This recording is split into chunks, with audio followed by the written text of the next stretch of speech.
Rasulullah contohkan kepada kita ketika masuk bulan-bulan baru dengan untayan doa, Allahumma ahillahu alaina bil amni wal iman wassalamati wal islam Rabbi wa rabbuka Allah hilal rushdin wa khair. Ya Allah, terbitkanlah hilal kepada kami dengan datang membawa keimanan dan keamanan.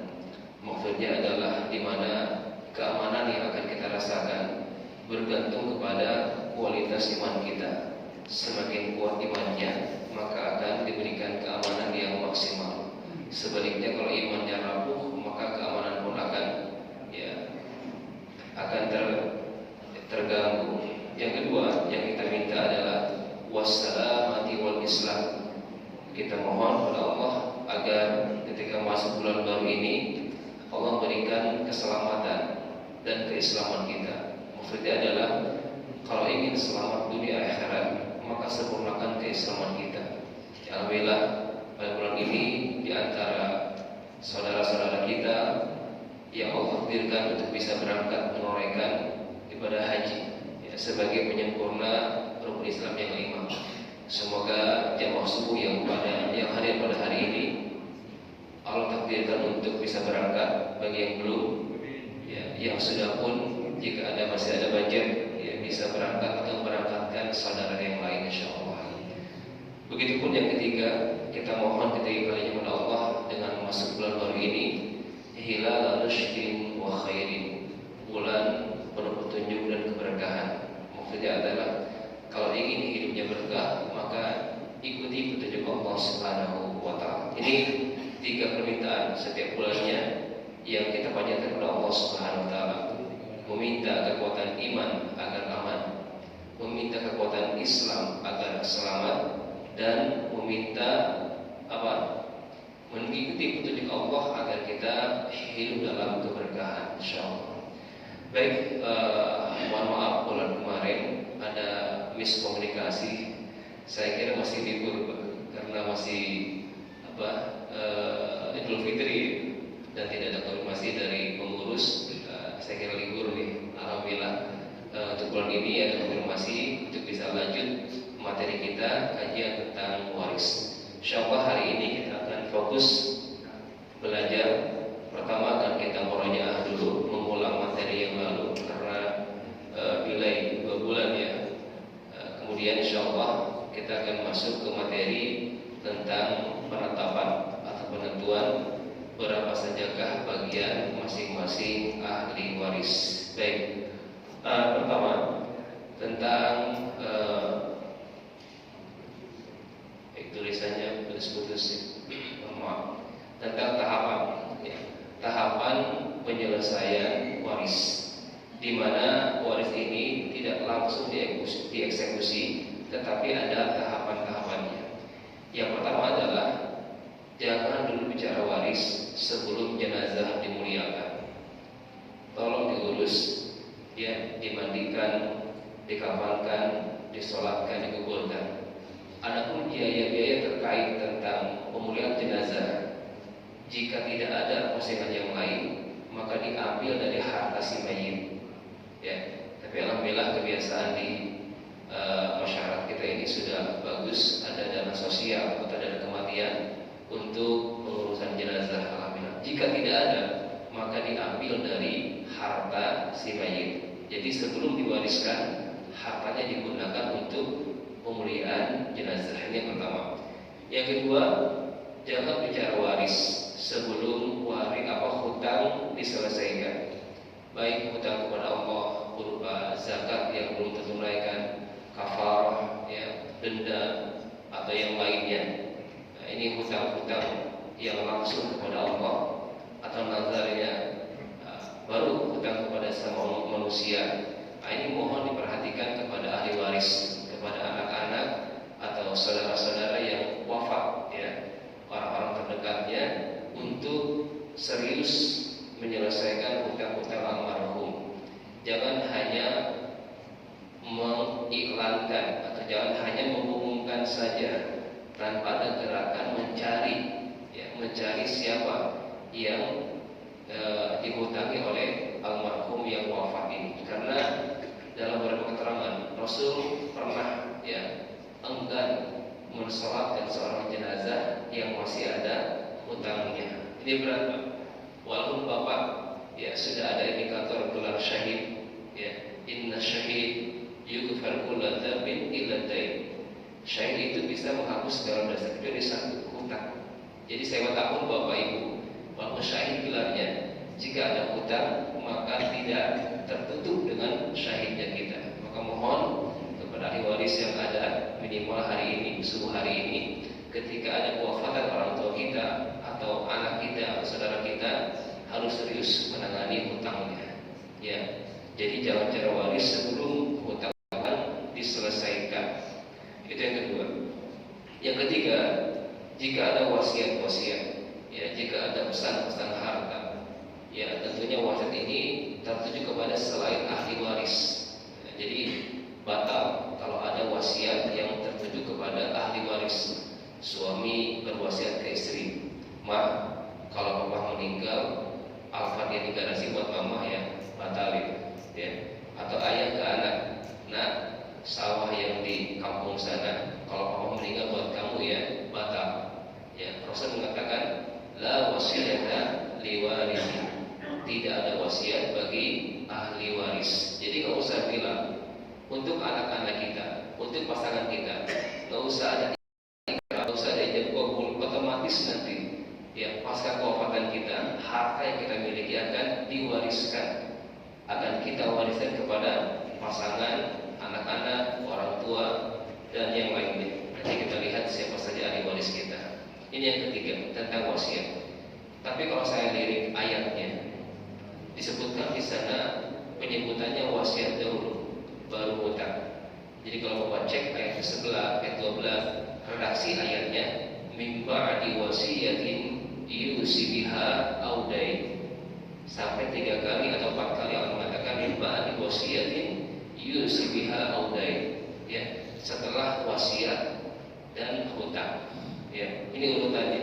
Setelah wasiat dan hutang. Jadi bicara waris kapan? Setelah wasiat dan hutang ditunaikan, dilunaskan. Tapi di lapangan yang kita praktekkan hutang dulu baru wasiat. Tapi di ayatnya wasiat dulu baru hutang disebutkannya.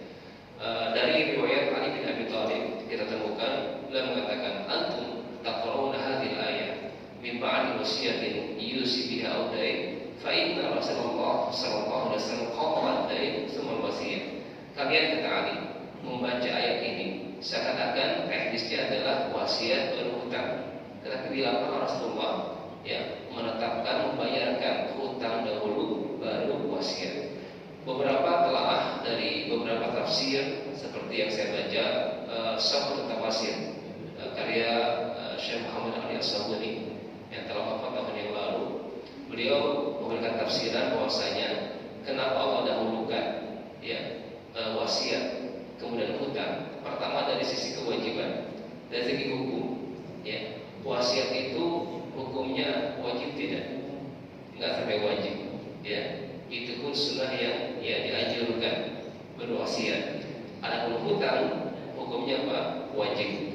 Maka yang lemah hukumnya itu didahulukan supaya apa? Menjadi perhatian atau bahasa Indonesia mimba bil iltifat, supaya diperhatikan. Tolong, ini hukumnya enggak sewajib hutang. Artinya tidak ditunaikan pun wasiat tadi enggak berdosa karena bukan sebuah kewajiban, tapi ini adalah amalan tambahan untuk si mayit. Maka tolong perhatikan wasiat almarhum. Ini kesan moral dari ayat mimba di wasiatin yusi biha au dain. Allah besar.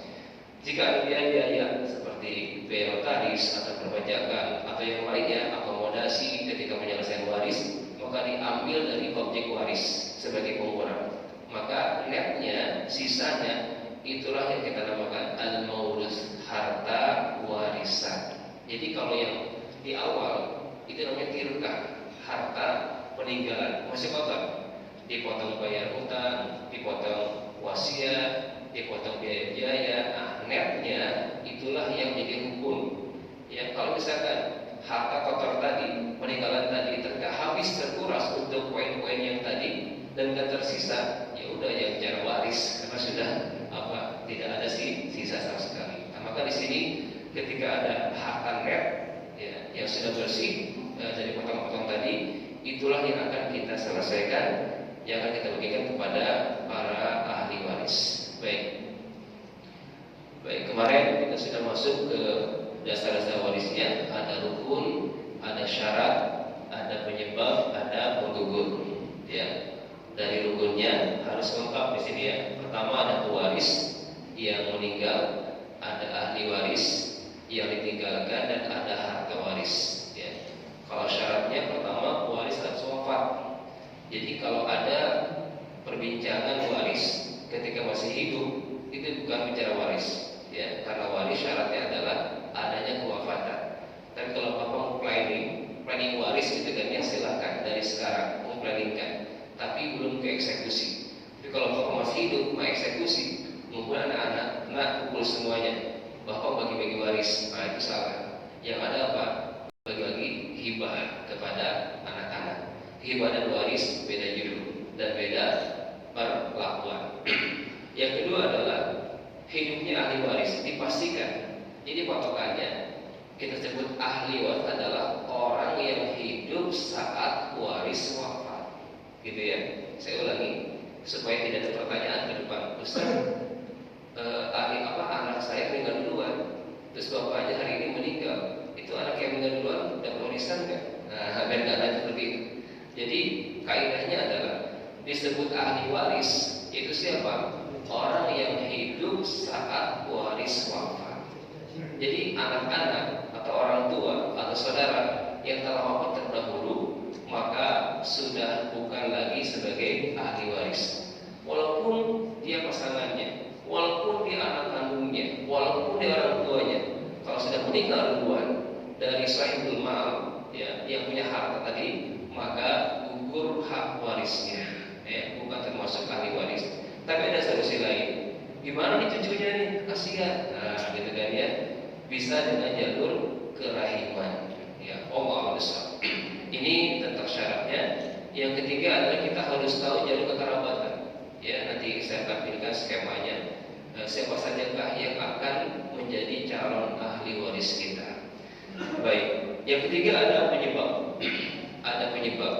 Jadi apa yang menyebabkan orang tidak warisan? Pertama adalah karena pernikahan.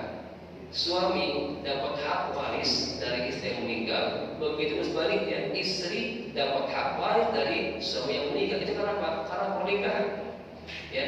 Sebaliknya, jika pernikahannya selesai dengan perceraian, maka otomatis tidak ada kewarisan.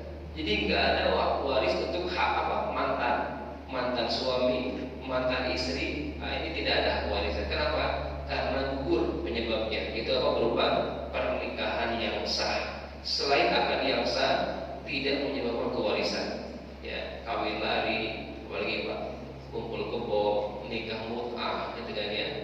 Ya, itu semuanya tidak menjadikan sebab kewarisan. Ya. Kemudian yang kedua adalah karena nasab, ada hubungan darah. Ya, ayah mewarisi anak, atau sebaliknya anak mewarisi ayah atau ibunya. Karena apa? Ada hubungan darah, saudara, ya, ponakan, paman dan sebagainya. Itu karena ada nasabiahnya. Plus yang ketiga, ini nggak usah kita bahas ya, yaitu pembahasan budak. Ini sengaja saya masukkan karena untuk menjaga khazanah keilmuan. Walaupun di lapangan ini sudah tidak ada. Ada penyebab, ada penggugur. Nah, penggugurnya adalah pertama, walaupun pernikahannya sah, walaupun nasabnya sah, tapi jika ada penggugur, seperti yang pertama adalah adanya pembunuhan. Suami membunuh istri, ya, maka gugur warisannya. Walaupun nggak diceraikan istrinya, tapi kalau suami ini yang bunuh istrinya, baik dengan langsung atau tidak langsung, nyawa preman atau gimana ya teknisnya, maka bagi suami tadi gugur hak warisnya. Rasul mengatakan, la yastadil qatil syai' fil mirah. Tidak ada sedikit pun jatah bagian hak waris dari pembunuh yang membunuh si mayit tadi. Ya. Kemudian yang kedua adalah perbedaan agama. Ya. Ketika anak yang murtad, kemudian ayahnya meninggal, maka anak murtad tadi tidak bisa mewarisi ayahnya walaupun dia anak kandung. La yarisul muslimul kafir walal kafir al muslim. Ya, seorang muslim tidak bisa mewarisi orang kafir, begitu sebaliknya. Seorang tidak bisa mewarisi seorang muslim. Atau di ayat lain Rasul mengatakan, la yatawarasani ahli bilatain. Tidak saling mewarisi ya dua agama yang berbeda. Namun demikian tetap masih ada solusi. Ya, ketika misalkan bapak punya anak, qadarullah ternyata anak yang murtad, ya kemudian meninggal ibunya, banyak hartanya, ini gimana nih? Bahwa si murtad ini bisa nggak ya kita kasih? Bisa. Dengan apa? Pemberian. Ya, itu jalurnya pemberian. Di surah An-Nisa ayat ke-8, ya Allah mengatakan, wa idza hadara al-qismata ulul qurba wal yatama wal masakin farzuquhum minhu. Jadi selain ahli waris atau ahli waris yang tadi terindikasi atau bahkan terdampak gugur hak warisnya, maka bisa dengan jalur ya farzuquhum minhu. Ya. Contoh kasus yang pernah guru kami tangani tentang sahabatnya seorang ustaz. Dia nyetir mobil, ya ngantuk, kelelahan, terjadi tabrakan. Pada insiden itu bapaknya meninggal. Ini yang nyetir anaknya, ustaz tua ketika dia nggak sengaja ya tabrakan yang menyebabkan kewafatan ayahnya. Maka di kondisi tersebut itu sebagai apa? Pembunuh yang tidak disengaja. Hak nggak disengaja pun Pak dalam fikih Syafi'i itu gugur warisnya. Tapi ada solusi tadi, pemberian farzuquhum minhu, kasihlah sekedarnya. Silakan disepakati oleh para ahli waris. Baik, langsung saja. Ini gambaran kondisi-kondisi di mana kita mendapatkan sebentar. Ini filenya ini.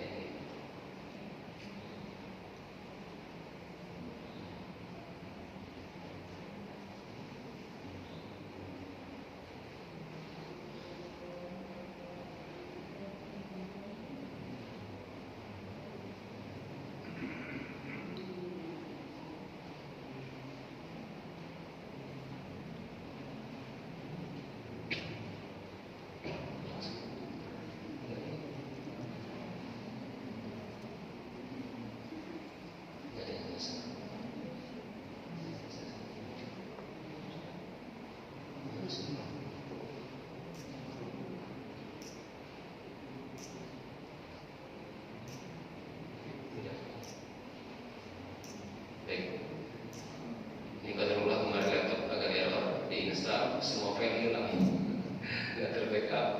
Ini saya download, ternyata filenya pecah-pecah ya. Baik, ini gambaran tentang siapakah yang akan menjadi ahli waris kita. Ya, pertama tentang kelompokan dulu. Ada ahli waris yang akan mendapatkan angka-angka, namanya ashabul furud. Angka-angka yang didapatkan itu hanya 6 kategori saja: setengah, seperempat, seperlapan, 2/3, sepertiga, seperenam. Ya, itu urutannya saya ambil dari Syekh Tarwat ketika saya talaki di Iskandariyah. Beliau mengatakan ihfad isnen tahfad kullah. Ya, pegang 2 maka hafal semuanya. Angka setengah dan 2/3. Mundur setengahnya Pak. Setengahnya berapa? Seperempat. Setengahnya berapa? Seperlapan. 2/3. Setengahnya berapa? Sepertiga. Setengahnya berapa? Seperenam. Nah, ini dari beliau seperti itu. Wallahu a'lam. Ini semuanya dimiliki oleh ahli waris dan kebanyakan perempuan. Jadi ibu, jangan khawatir ibu, sudah pasti angkanya. Baik sebagai istri, sebagai anak perempuan, sebagai ibu, sebagai nenek, ya sebagai cucu, sebagai saudara perempuan kandung, sebagai perempuan seayah dan sebagainya. Ini semuanya jatah perempuan Pak sudah jelas. Mereka masuk kategori ashabul furud, ahli waris yang akan mendapatkan angka-angka pasti. Ya, tapi ada sebagian laki-laki. Ya, tidak pertama. Yang kedua, ada kategori yaitu asabah. Asabah itu apa? lunak yang tidak jelas, dan kebanyakannya adalah kaum ada laki-laki sebagai ayah, sebagai anak, cucu, ya, kakek, saudara, apalagi ponakan, paman, ya, sepupu. Ini kemungkinan besar itu dimiliki oleh para laki-laki. Ingat, asabah itu apa? Pertama, kemungkinannya bapak bisa mengambil semua harta. Ini asabah. Atau yang kedua, mendapatkan sisa. Mohon maaf, yang namanya sisa nggak jelas ya, kadang banyak, kadang sedikit. Ini nggak jelas. Ini jatah bapak ini sebagai laki-laki ini asabah, sisa jadikannya. Atau yang ketiga, dia asabah juga, tapi tidak mendapatkan apa-apa karena habis sahamnya untuk perempuan. Ini kita laki-laki nggak jelas. Kalau perempuan sudah jelas, ya. Ini asabah. Yang ketiga, ada di mana kondisi terhalang, seperti cucu. Jika masih ada anak, maka cucu nggak ada. Kakek, jika masih ada ayah si mayit, maka kakek nggak ada. Gitu aja. Jadi dalam hadis ini kita akan mentarjih di antara laki-laki yang ada, mana yang paling dekat ke si mayit secara posisi. Ya. Rasul mengatakan, al-hiqu al-fara'idhu bi ahliha, fama baqiya fahuwa li aula rajulin zakari. Berikan, ya, al-fara'id atau bagian-bagian pasti itu kepada pemiliknya, ya. Istri, ibu, perempuan kebanyakan. Adapun sisa, kata Rasulullah, fama baqiya fahuwa li aula rajulin zakari. Cari laki-laki terdekat secara posisi. Ya, ketika kamu mendapatkan, ternyata ada laki-lakinya itu di antara paman dan ponakan. Nah, kira-kira menurut bapak dekat mana posisinya antara paman dan ponakan? Mana yang kuat? Paman atau ponakan, Pak, kira-kira? Nah, paman atau ponakan? Nah, belum tersampaikan ilmu jaya. Ponakan lebih kuat dibanding paman. Ya, jadi ponakan yang dapat sisa tadi, pamannya terhalang, seperti itu. Baik, ini 3 kondisi, ya. Pertama, angka pasti. Yang kedua, angka lunak, asabah. Yang ketiga adalah mahjub, ya. Mahjub artinya dia terhalang karena ada ahli waris yang lebih dekat secara posisi. Baik, ini mohon maaf, harusnya slide-nya tampil satu persatu. Tapi kata Allah itu langsung blok, jadi dia membingungkan. Baik, dari sini skema ini saya urut, ya. Pertama, mayit. Ya, mayit. Kalau dia sudah menikah berarti meninggalkan suami atau istri, ya. Suami yang sah atau istri yang sah, bukan lagi mantan. Oke. Kemudian berikutnya adalah anak. Ada anak laki, ada anak perempuan. Dalam kajian waris, dalam fikih waris, syariat waris, yang membedakan itu bukan kesolehan, ya. Yang membedakan bukan kakak adik. Tidak ada bedanya antara si kakak dan si adik. Tidak ada bedanya antara si soleh dan si nakal. Anak yang satu soleh, rajin ke masjid, satu lagi rajin ke diskotik. Giliran bapaknya meninggal, dua-duanya dapat. Ya. Kalau bapak ibu sebagai bapak pemilik harta, kira-kira mau ngasih ke siapa? Ke anak yang soleh yang berbakti, ataukah ke anak yang durhaka? Perasaan kita pasti ada yang soleh, kan? Tapi dalam syariat waris Allah nggak seperti itu. Allahu Akbar, ya. Ini ponakan sama paman nggak pernah komunikasi. Ketika meninggal dia dapat, gitu kan, ya. Nah, di sini bicara waris jangan pakai logika, ikuti aturannya. Nah, maka tadi patokannya bukan kesolehan, bukan kakak adik, tapi apa? Jenis kelamin. Ada laki, ada perempuan. Ini patokannya. Lidzakari mislu hadzil unthayain. Maka harus dilakukan. Ini laki-laki kah atau perempuan kah? Jangan sampai ada salah. Ada nggak jenis kelamin yang berikutnya? Ada berapa kelamin? Laki-laki, kemudian perempuan. Ada lagi yang ketiga? Nah, ada yang ketiga apa? Bukan bencong, ya. Bukan waria. Jadi waria itu jelas itu laki-laki. Kalau waria itu, ya, dia siang-siang namanya Tono, malam jadi tinggi, gitu kan. itu laki-laki, ya kan? Walaupun dipoles, ya kan ya, tetap dia laki-laki. Ya, atau misalkan tomboy, itu perempuan, walaupun dia cepat, rambutnya pakai lem, tetap dia perempuan. Tapi ada kelamin yang ketiga dalam kajian syariat adalah namanya al-khunsa. Ya, al-khunsa itu artinya adalah man lahu alatani al khala minhuma. Itu orang-orang yang takdirkan memiliki, mohon maaf, dua kelamin ganda. Ada, ya, saya lupa istilah kedokterannya itu ada, ya, ada yang memiliki dua kelamin ganda atau sama sekali nggak ada. Ya, tolong dicek masing-masing, sudah pasti laki-lakinya, sudah pasti ya. Jadi ada al-khunsa itu dia laki-laki atau perempuan. Karena terjadi pada zaman Umar bin Khattab terjadi, Pak. Jadi seorang ibu lahiran ternyata anaknya itu lahir kelaminnya ganda. Si ibu bingung nih mau kasih nama siapa, Abdullah atau Aisyah gitu kan ya. Disarankan ke Umar. Ya Umar langsung berfatwa berijtihad ya. Dengan cara apa? Kira-kira secara medis ada nggak alat mendeteksi ini ketika masih borojol ya, borojol lahir dua kali ganda, kira-kira bisa nggak kita deteksi ini laki-laki atau perempuan kan? Nah, pada zaman Umar dan masih relevan sampai sekarang, ternyata deteksi hanya sederhana. Beliau mengatakan unzur min aina bala, lihat dari mana ia pipis, ya, air kencingnya dilihat dari mana keluarnya. Kalau dari A berarti dia laki-laki, kalau dari B baru perempuan, gitu ya. Ternyata ngacir dari dua-duanya, mungkin nggak? Kalau dari dua-duanya, tolongin Pak, ayyuhuma asbab, mana yang duluan keluar? Itu. Ternyata ngacirnya bareng-bareng, mungkin nggak? Mungkin kan? Kalau ngacir bareng-bareng, ditakar Pak, ayyuhuma asbab, mana yang lebih banyak takarannya? Itu definisi. Kalau kita masih ditakar sama takarannya, maka gagal kesiri, ditakar sampai usia balik. Nah, kalau perempuan paling cepat haidnya berapa? 9 tahun. Itu kan ya. Kalau laki-laki dia bahasanya di usia belasan tahun. Nah, tunggu dulu. Nah, masa penantian tadi meninggal bapaknya, meninggal ibunya. Nah, ini belum jelas lagi perempuannya. Nanti ada namanya mirasul khunsa, ya. Berapa jatah untuk kelamin ganda ini? Nanti kita bahas di level advance, insyaallah. Ini hanya maklumat saja. Ini ya. Jadi bedakan laki perempuan. Berikutnya adalah ring kedua, cucu. Ya, cucu yang menjadi ahli waris adalah cucu dari jalur laki-laki. Ya, ini kira-kira ada dengan imam. Ya, imam menurut bapak ibu imam kan? Kok cucu dari anak perempuan nggak dapat? Gitu kan ya? Yang dapat hanya dari jalur laki-laki. Ya, ini imam.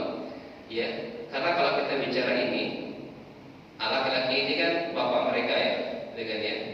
Kalau bicara tentang istri anak laki-laki ini, ketika keluarga istri ya, meninggal, cucu ini dapat ya? Nggak dapat ya? Bicara ini anak perempuan, kan ya? Dia punya suami kan, punya anak kan ya? Cucu dari dia perempuan. Ketika bicara suami dia, keluarga suaminya atau ada jalur ayahnya, dapat cucu ini? Dapat. Gantian gitu kan ya? Jadi untuk ring kedua ini yang diambil hanya dari jalur laki-laki saja. Oh, begitu secara ke bawah, ya. Ada anak, cucu, cici, udah siwur, kalau masih ada silakan. Itu semuanya diambil dari jalur laki-laki. Oh, bisa. Setelah cucu ada furu atau keturunan, masuk ke usul. Nah, ini orang tua kita, ya. Ayah dan ibu si mayit. Ini semuanya adalah anak atau cucu kandung. Selain yang kandung, bukan ahli waris. Nanti nggak ada lagi yang nanya, Ustaz anak angkat ada warisan kan? Gitu kan ya. Nah di sini bapak bisa jawab, ya hanya dua tadi, karena pernikahan dan nasab. Selebihnya tidak menjadi penyebab warisan. Anak angkat, anak tiri, anak asuh, apalagi Pak, ya adopsi ya anak angkat ya, itu nggak ada warisan. Apalagi anak tetangga, nggak dapat juga. Baik, nah jadi yang selain yang kandung itu bukan ahli waris. Oke, begitu pun di sini ayah ibu kandung. Kalau mertua dapat nggak? Nah, jangan sampai banyak gitu. Mertua yang nggak dapat karena nggak ada sifat di sini. Ya kan? Ini ayah atau ibu si mayit. Jalur kakek atau nenek, pertama jalur ayah, diambil dua-duanya, kakek dan nenek si mayit, ya, dari jalur ayah, dulunya lengkap. Adapun dari jalur ibu hanya nenek saja. Nah, di sini sistemnya nanti saya ajarkan. Jadi ada jaddun sahih, ada jaddun fasid. Ada jaddun sahih, kakek yang selamat secara bahasa. Maksudnya adalah tidak diselingi perempuan. Nah, itu ada warisan.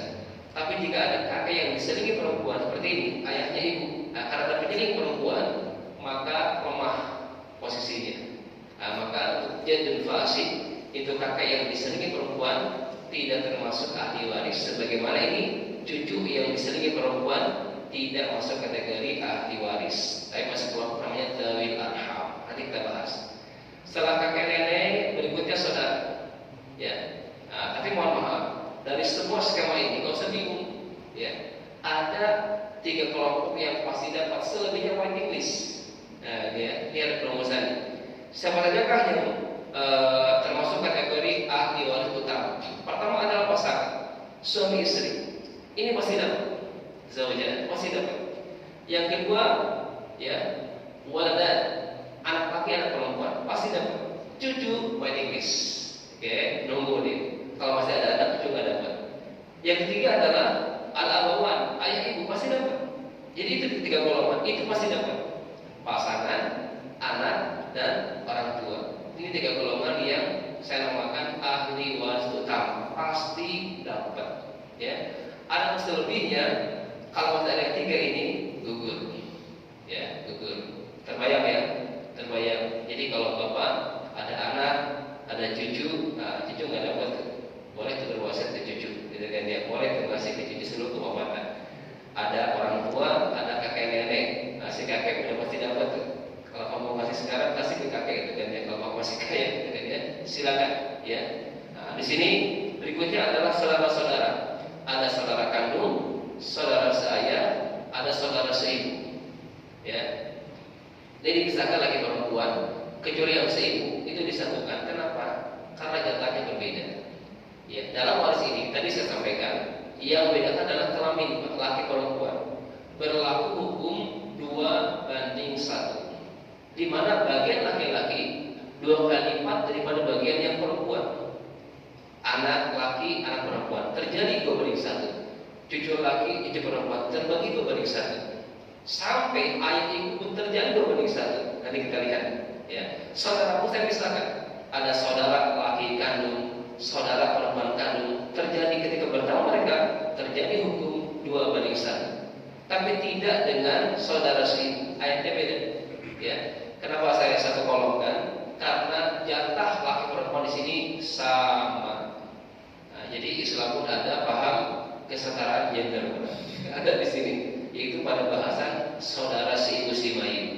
Ya, Allah mengatakan hum syuraka'u fisulus, mereka berserikat dalam sepertiga. Kata syuraka tadi atau serikat tadi menunjukkan bagiannya sama antara laki dan perempuan.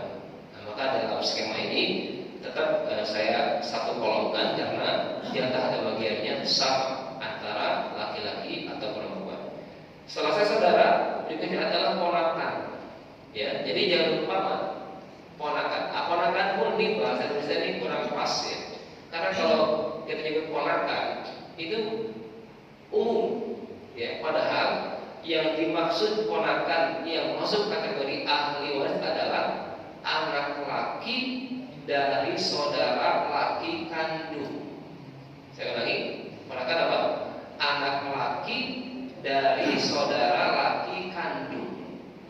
Bapak ya sebagai mayitnya punya saudara laki, kakak atau adik. Anak dia calon ahli warisnya. Ya.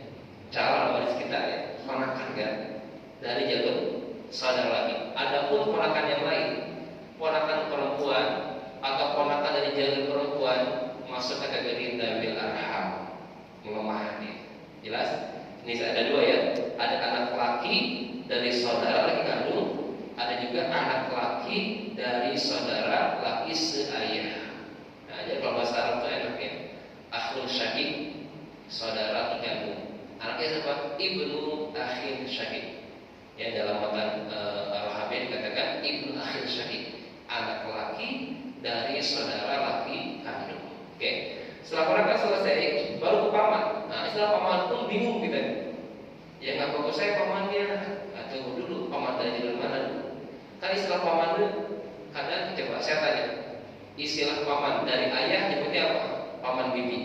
Dari ibu masih paman bibi. Nggak jelas kita kan. Bahasanya kurang pas gitu kan ya. Nggak akurat bahasa Indonesia. Jalur ibu nyebutnya paman juga gitu kan. Bibi juga pula gitu kan ya. Dari ayah sama juga paman bibi. Nah, bahasa Arab beda. Jalur ayah kita nyebut apa? Ammun dengan ammatun. Ammun paman dari ayah, ammatun bibi dari ayah. Dari ibu beda lagi bahasanya. Khalun, khalatun. Khal itu paman dari pihak ibu, khalah bibi dari pihak ibu. Nah, ini dibedakan bahasanya. Kalau bahasa Indonesia, maka harus hati-hati.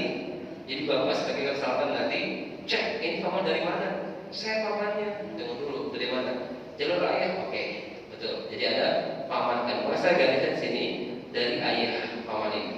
Paman si Maid. Artinya apa di sini? Seorang lagi ayah si Maid.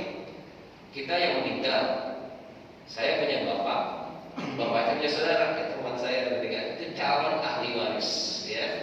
Paman, ada yang sekandung, ada yang seayah. Setelah paman selesai berikutnya apa? Sepupu. Nah, ini kalimat sepupu pun masih ambigu, ya, masih umum. Yang dimaksud ahli waris dari golongan sepupu adalah anak laki dari paman kandung atau anak laki dari paman seayah. Ya, inilah urutan calon ahli waris kita. Jadi ingat ya, enggak semuanya dapat.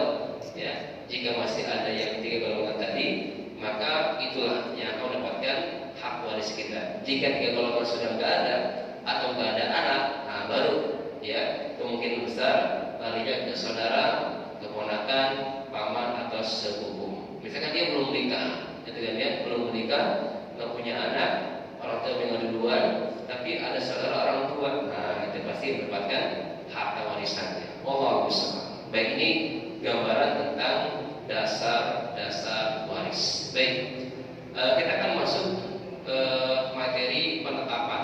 Ya, kita akan mulai dari ayat 12 dari surah An-Nisa tentang bagian suami. Ya, ini para suami. Siapa yang wafat di sini? Istri. Ya. Ketika istri bapak yang wafat, berapakah bagian waris untuk suami? Yang pertama, bisa bapak ibu lihat dalilnya surah An-Nisa ayat 12. A'udzu billahi minasyaitonir rajim. Wa lakum nisfu ma taraka azwajukum illam yakul lahunna walad. Ya, sampai di sana penggalannya. Kalian wahai suami mendapatkan setengah. Bu, ikhlas gak bu? Ketika ibu wafat sebagai istri, ibu kaya raya, banyak harta. Ketika ibu meninggal sebagai istri, ada suami, maka suami mendapat setengah dari harta ibu. Ya, ketika ada seorang dijaka menikah dengan janda tua, kaya raya, sakit-sakitan, gak punya anak. Hari ini menikah, besok meninggal, gitu kan ya. Itu setengahnya Pak. Termasuk mahal itu balik lagi ke setengahnya. Ya. Bagi suami berapa?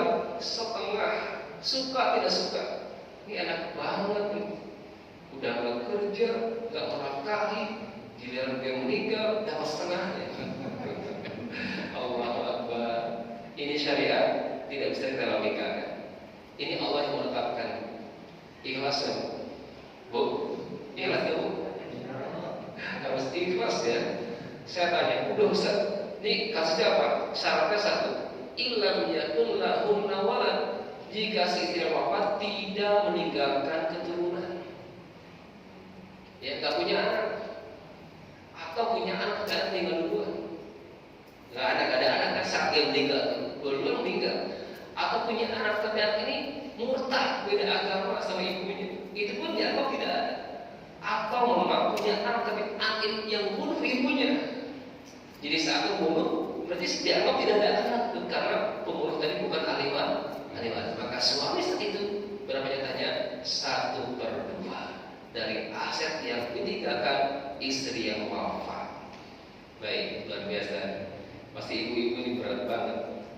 udah saya wakafin aja semuanya.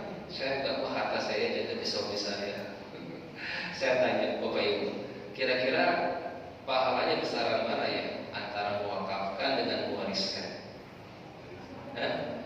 Ibu, saya tanya ibu-ibu ini, yang kaya raya, yang nggak punya anak, pilih mana? Mewakafkan atau nanti ibu akan mewariskan ke suami ibu? Sudah setengah, Bu, dipakai nikah lagi ya Pak ya? Luar biasa ini. Kira-kira mana yang besar pahalanya? Mewakafkan atau mewariskan? Ya. Baik, saya tanya lagi, hukum wakaf apa? Nyampe wajib enggak? Nyampe enggak hukum wajib? Enggak sama. Ya, kalau waris, itu jawabannya. Kira-kira pahala yang wajib dengan yang tidak wajib sama atau beda? Beda. Jadi ibu, besar pahalanya ketika ibu wakafkan sepertiga, sisanya ibu wariskan ke suami. Ketika setengah ke suami, sisanya buat siapa? Buat saudara ibu. Insya Allah dengan ketaatan kita, walaupun nanti ujungnya dia dipakai menikah lagi, terserah dia. Jadi ibu sudah kasih modal untuk apa? Kebaikan suami. Allah besar. Ya. Yang penting apa? Ini yang tetapkan. Ini ujian. Ujian. Maka logika tanggalkan dulu. Imani. Maka bicara waris bukan hanya bicara angka-angka, ya. Bukan, tapi apa? Bicara bukti iman. Ini karena nggak logis. Baik, lanjut. Walakum nisfu ma taraka azwajukum illa yakun lahunna walad. Kalian wahai suami mendapatkan setengah dari apa yang ditinggalkan istri kalian, ya, dari harta bawaannya. Ya, ada misalkan bapak nikah dengan istri yang harta bawaannya banyak, sudah punya rumah, sudah punya kendaraan, sudah punya perhiasan, wah jomblo kayak apa koyo-koyo, gitu kan ya. Janda kaya raya dengan nikah dengan perempuan tadi, meninggal, maka setengahnya buat suami. Jika istri yang wafat tadi tidak meninggalkan anak, ingat wafatnya adalah anak dari si mayit. Baik anak ini dari suami ini atau dari suami sebelumnya, berarti anak bawaan. Patokannya anak si mayit, jelas. Sebaliknya, fa in kana lahunna walad, kalau istri bapak yang wafat tadi meninggalkan keturunan, baik anak ini dari anak bapak sebagai suaminya atau dari suami sebelumnya, anak bawaan istri gitu kan ya, berarti jatah suami itu turun. Apa turunnya? Falakumur rubu', mendapatkan berapa? 1/4. Dari setengah turun ke 1/4 karena ada walad, keturunan si mayit. Jelas? Itu jatah suami, ya. Min ba'di wasiyatin yusina biha udai. Ingat bagian-bagian tadi, baik itu 1/4 setelah wasiat dan hutang dilunaskan. Ini ayatnya ya, wasiat dan hutang. Tadi saya apa dulu? Hutang dulu baru wasiat. Baik, saya bantu skemanya. Mendapatkan setengah kapan? Jika si mayit tidak meninggalkan keturunan. Berarti ini skemanya, ya. Ada yang lainnya nggak ngaruh. Si mayit punya orang tua, punya saudara, punya ponakan, nggak ngaruh. Yang mempengaruhi jatah suami adalah ada dan tidak adanya keturunan. Jelas? Ini setengah dapatnya. Jika tidak ada keturunan sama sekali. Jadi kalimat tidak ada keturunan itu ada beberapa kemungkinan. Pertama, memang dia nggak punya anak, belum punya anak. Atau yang kedua, punya anak tapi sudah meninggal duluan. Atau yang ketiga, punya anak tapi anak itulah yang membunuh ibunya. Atau yang keempat kemungkinannya adalah si anak tadi berbeda agama. Jelas ya?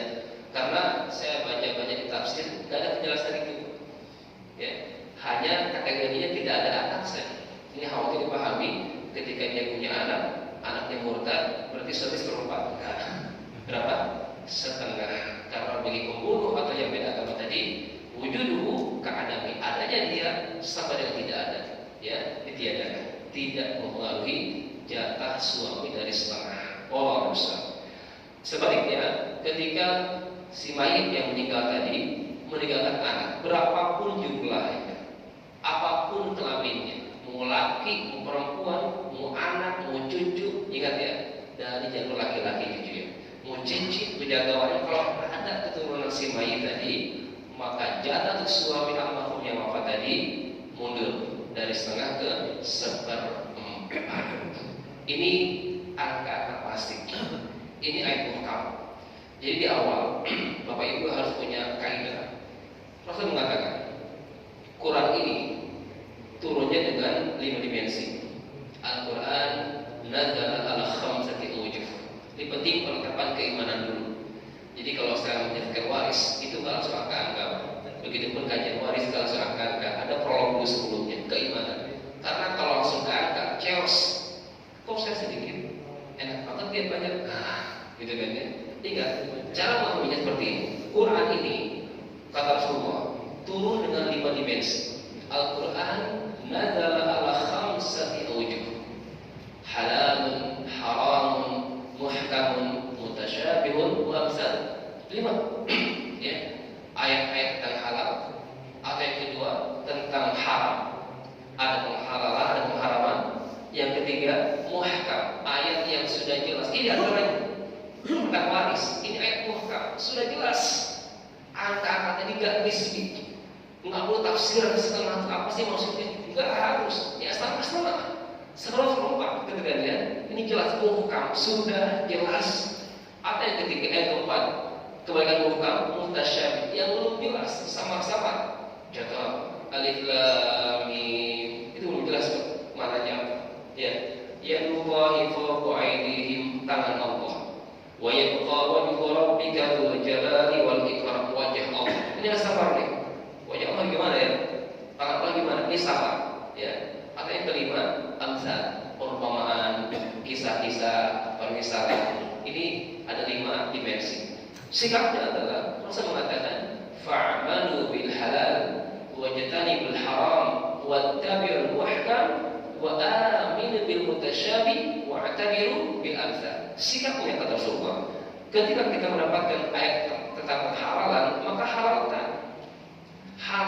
apa yang telah Allah halalkan. Ya, nggak usah observasi. Ya, apa yang kedua?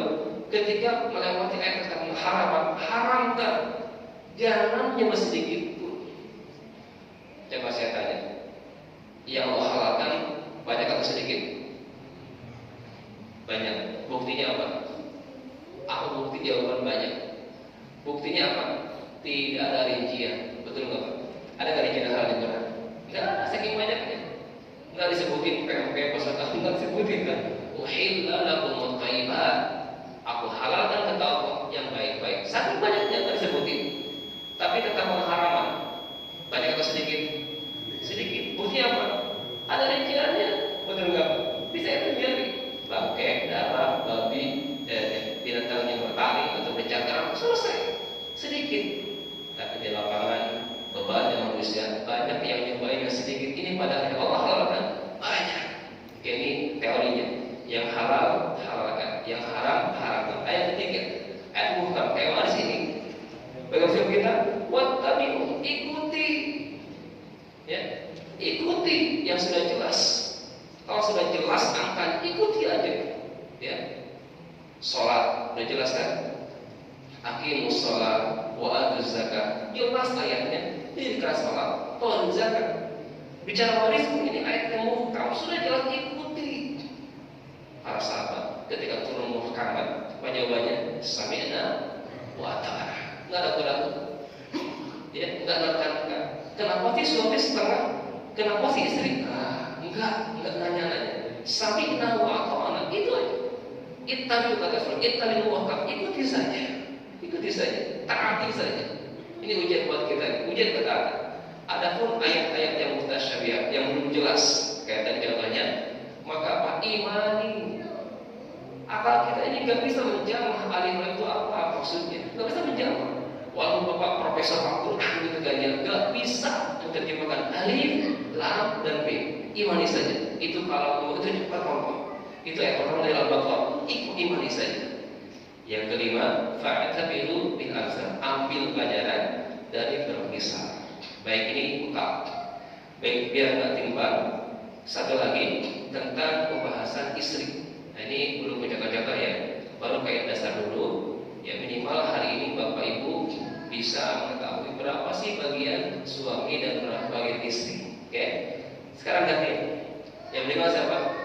suaminya meninggalkan istri. Oke, berapa nyatanya? Kita lihat ya di surah An-Nisa pengalan kedua, nyambung ayat tadi ya. Walahunna rubu'u mimma taraktum illam yakul lakum walad. Nah, gantian ya Bu ya, mohon maaf. Bagi para istri, bagi istri mendapatkan seperempat dari yang ditinggalkan oleh suami yang wafat jika suami yang wafat tadi tidak meninggalkan keturunan. Berapa punya tanya? Seperempat. Kalau suami berapa tadi? Setengah. 2/1 kan berlaku. 2/1. Suami setengah, istri seperempat jika kondisinya tidak ada keturunan. Sebaliknya, fa in kana lakum walad, kalau suami ibu yang wafat tadi punya keturunan, ya, baik dari anak ibu atau dari istri yang lain, maksudnya ada istri yang sah, yang lain tadi ya. Maka berapa nyatanya? Falahunna thumun. Istri mendapatkan berapa? 1/8. Mundur setengahnya dari 1/4 ke 1/8. Kapan? Jika suami yang wafat meninggalkan keturunan. Jelas?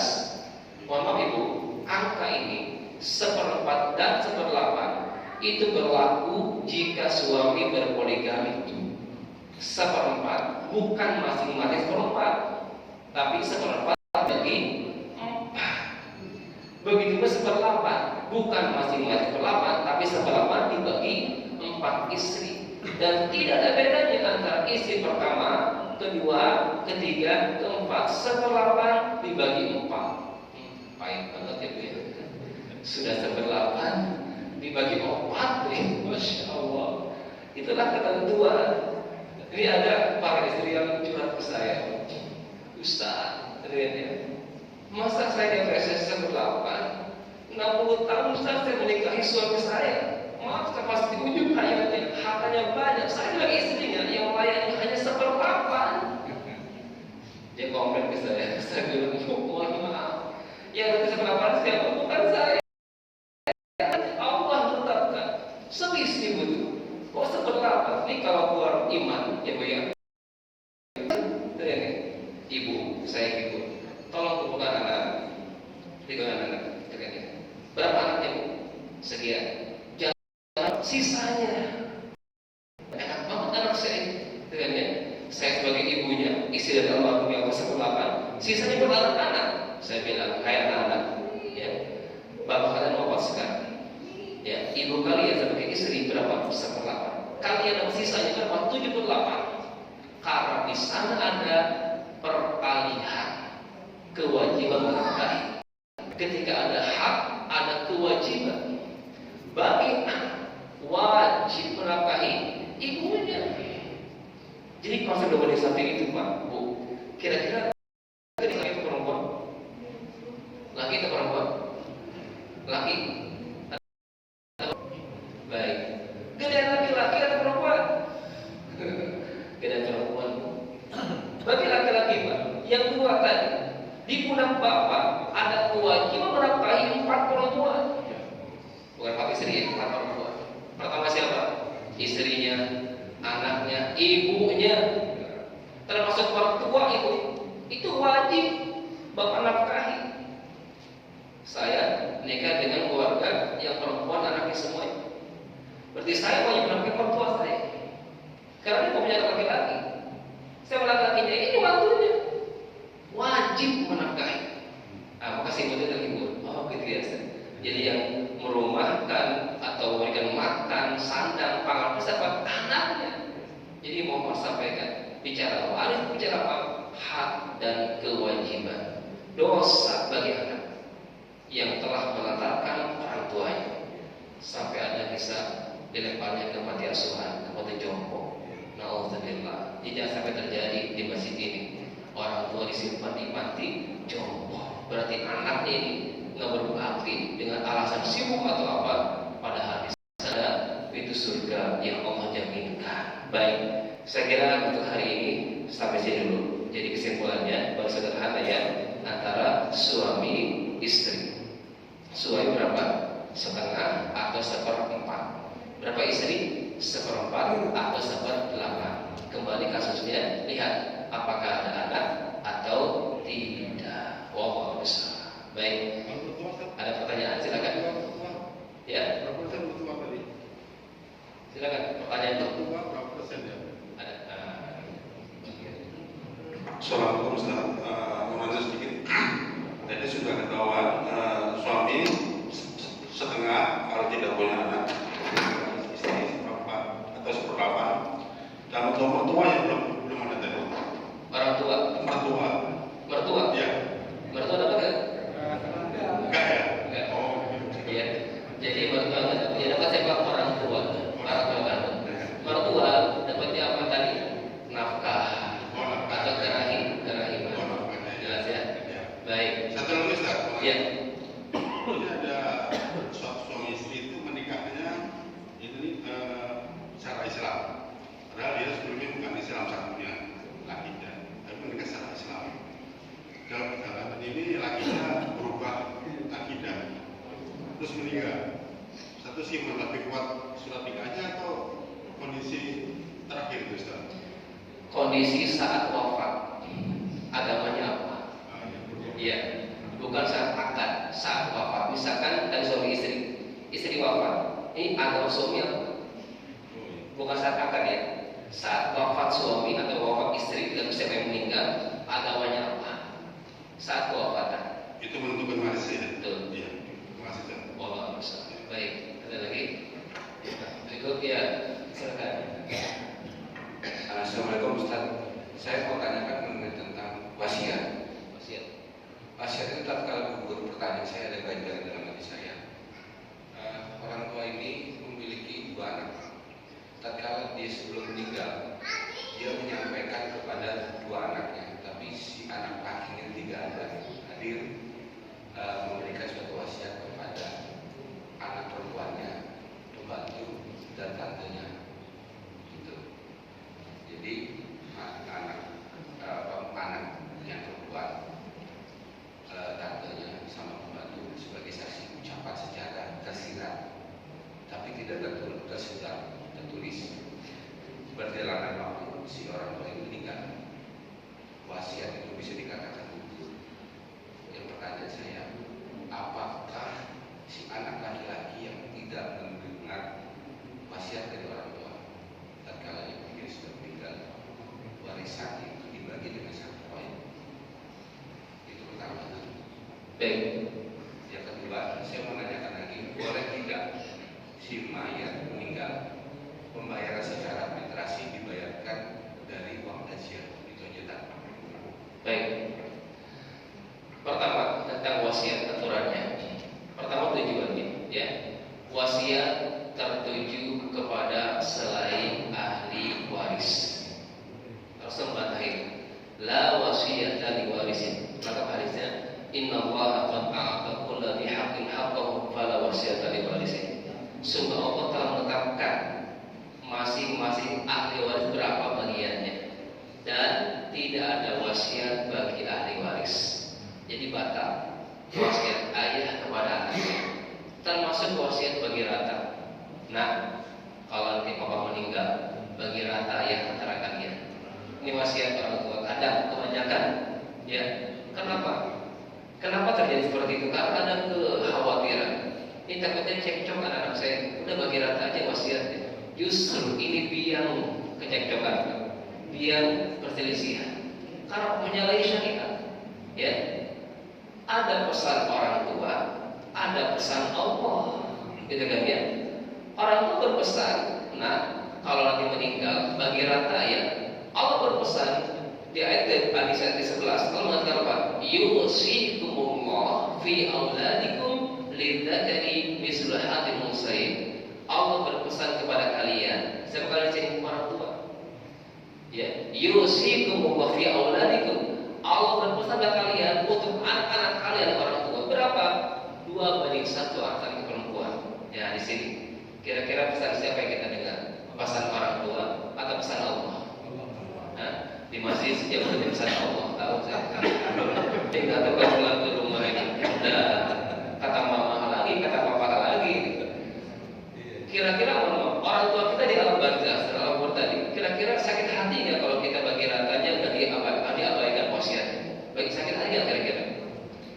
Justru tugas ahli waris kita meluruskan yang salah.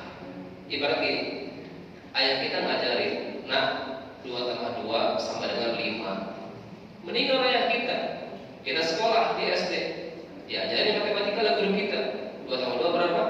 4. Ngikutin siapa? Gurunya apa bapaknya? Kata puasa kita butuh 5, gitu kan ya?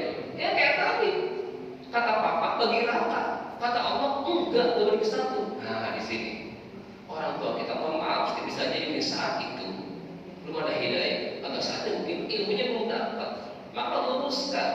Kira-kira anak-anak kita kayak anak-anak meluruskan wasiat tadi atau pesan tadi, senang orang tua kita, senang karena anaknya menjalankan syariat Allah Subhanahu wa Ta'ala.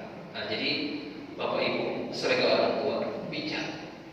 Tugas kita apa? Mendidik anak-anak menjadi anak yang saleh, itu saja. Bicara harta sudah ada aturannya, Pak. Gampang. Asalkan Bapak mendidik anak-anaknya berhasil menjadi anak yang saleh, taat sama agama. Jadi bicara syariat itu bukan hanya sholat, bukan hanya puasa, bukan hanya seluruhnya di antaranya waris. Kenalkan kepada mereka, ketika diajarkan kepada mereka. Nah, baca ini ayatnya di pasalnya, nah. Sampaikan kepada mereka, insya Allah sudah pasti apa? Pasti adil, pasti berkah dan pasti menenteramkan. Tidak usah khawatir. 2:1 itu sudah terlalu, karena Allah Maha tahu, ya.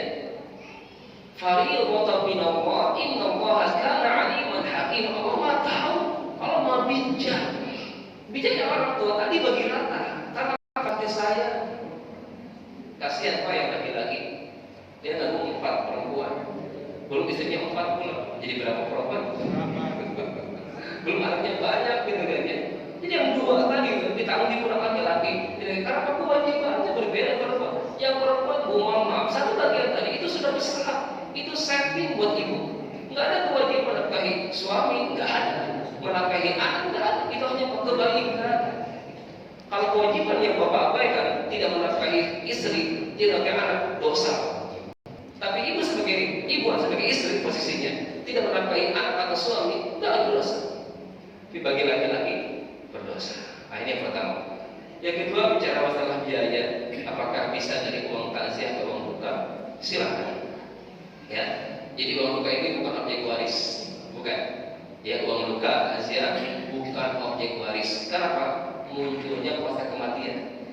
Yang disebut waris objek waris adalah yang dimiliki saat hidup.